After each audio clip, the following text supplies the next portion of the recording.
একদিন এক সাধু বনে ধ্যান করছিলেন।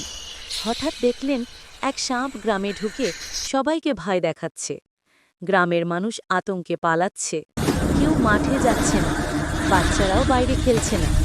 তখন সাধু সাপটিকে বললেন, হে সাপ, রাগ আর বিষ ত্যাগ করো, কারোর ক্ষতি করো না, শান্তিতে থাকো। সাপ মাথা নত করে বলল, ঠিক আছে গুরুদেব, আমি প্রতিজ্ঞা করছি আর কাউকে কামড়াবো না।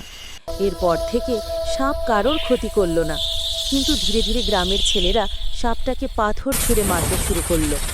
সাপ চুপচাপ সব সহ্য করত, কারণ সে প্রতিজ্ঞা করেছিল কাউকে কামড়াবে না। একদিন সাধু আবার বনে এলেন। দেখলেন সাপের শরীর জখম, দুর্বল আর কষ্টে ভরা। সাধু জিজ্ঞাসা করলেন, এমন অবস্থা কেন? সাপ বলল, আপনি বলেছিলেন কাউকে কামড়াবো না, তাই সবাই আমাকে মারল। সাধু মৃদু হেসে বললেন, আমি বলেছিলাম কামড়াবে না, কিন্তু ফোঁস করবে না তা তো বলিনি।